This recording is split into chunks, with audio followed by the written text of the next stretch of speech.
This channel is supported by TrueFire. TrueFire is an online library of lessons from some of my favourite players. There's thousands of lessons on there. You can use the promo code JNC40 to get 40% off of any of their courses.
Right, it's my birthday today, so we're going to take LED swimming. I just wanted to do a little video on the pod go because some people were asking if I could do some pod go tones, so I'm going to do that for you. Say happy birthday, Dad.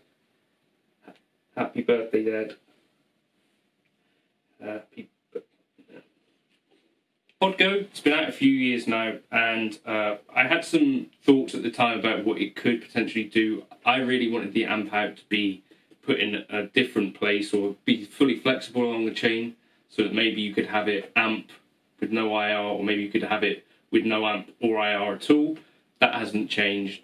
And I guess the other little thing that we try not to talk about too much would be like the buffer thing, like some of the earlier units. It seems because Yamaha and stuff in the UK did take in units to create some sort of fix. So it seems like that was legitimate. So that's a bit of a worry for older units potentially. But like in this video, I was using a buffer and it just works. And you get a little bit more string clarity kind of coming through, and a bit more top end.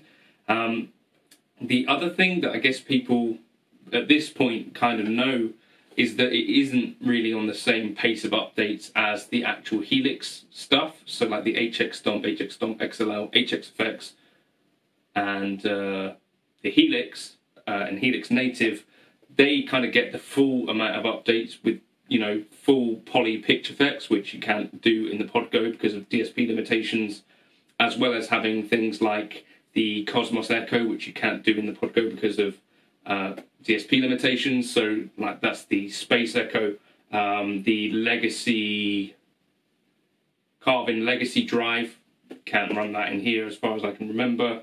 There's a few kind of things, and you can't have parallel paths or dual amps, which with the new cab update in the HX Stomp XL, you legitimately can run loads of combinations of dual amps with effects and stuff as well. So for me, if someone asked me, you know, in 2023, would I recommend buying a Podgo? To be honest with you, the thing that I prefer is the HX Stomp XL. It looks like there is going to be the cab update coming to Podgo based on what has been said on the Facebook group.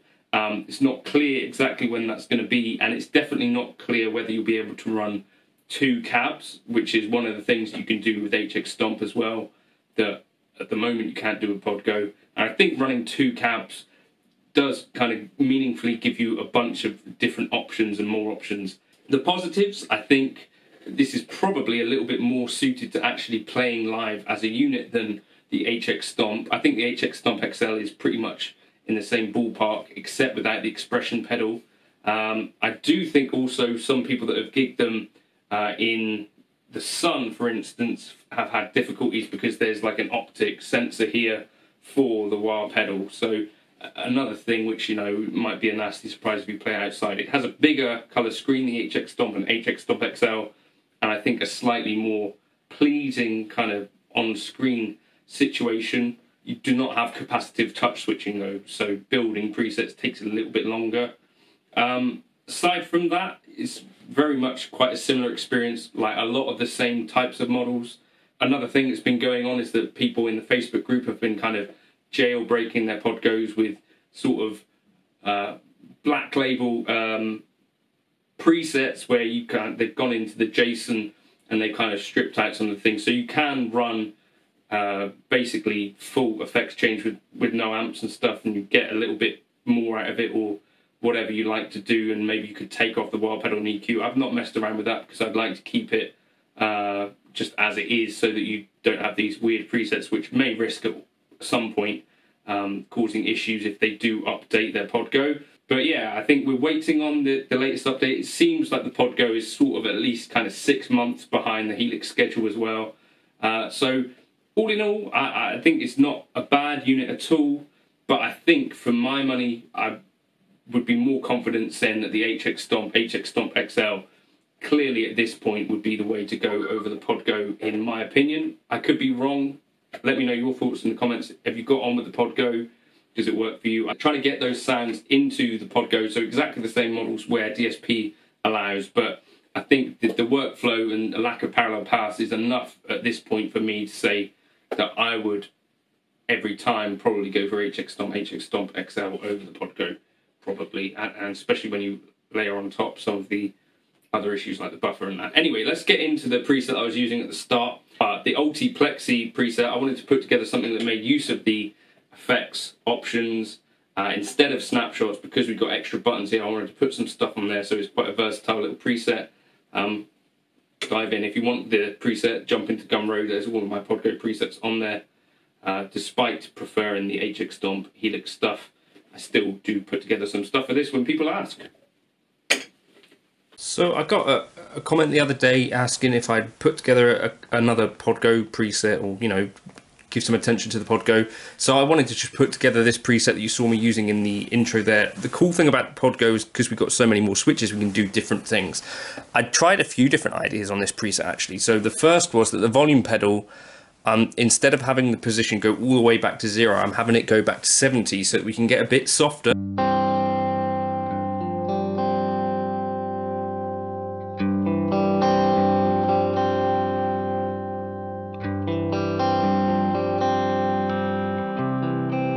With our feet if we need to, sort of inspired by Larry Carlton today.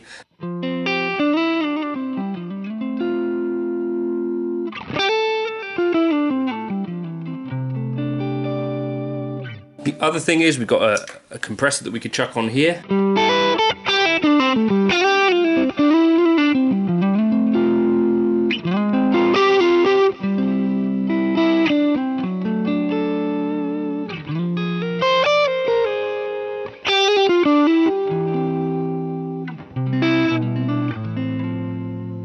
So that's kind of cool.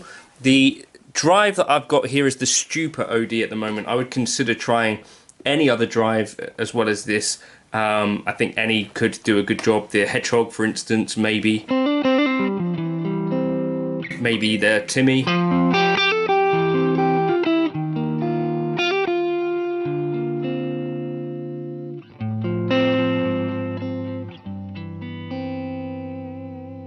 Okay, then we've got the Plexi Jump, and you'll notice here that this normal drive, so these are the general settings, the bright drive at 3.7, normal drive at 1.8, bass 4.5, mid 6.7, treble 7, presence 7.4, and the sag down to 3. But what I've done here is programmed this drive pedal to be on C.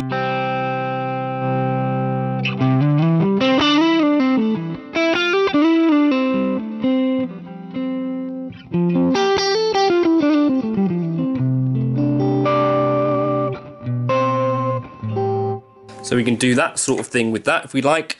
The drive pedal here, and aside from that I've got my own kind of IR that I made with the Miko app.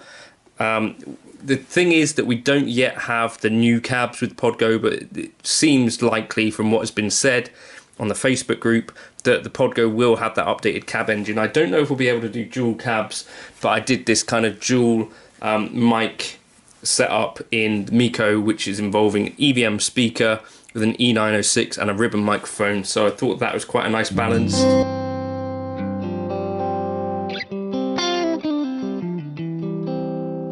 Keep retaining some of that sparkle, not done anything with the EQ, and then simple delay, kind of mix quite low but a scale of 75%, and then into the dynamic hall, which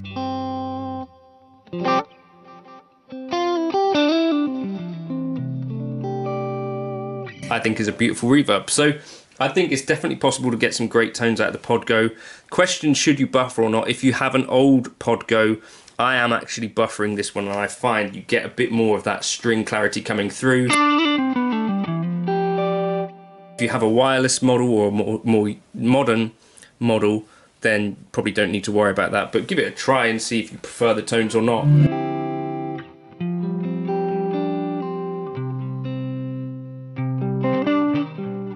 Particularly if you're someone who uses your volume pot a lot, you might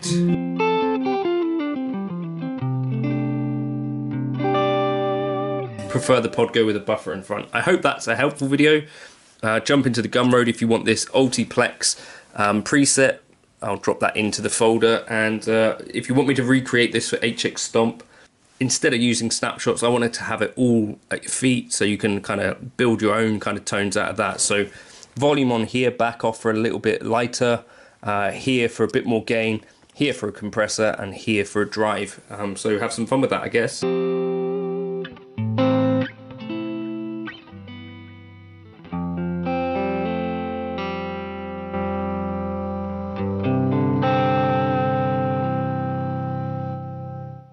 And I'm in front of a monitor, so that's why that's noisy. Cheers for now.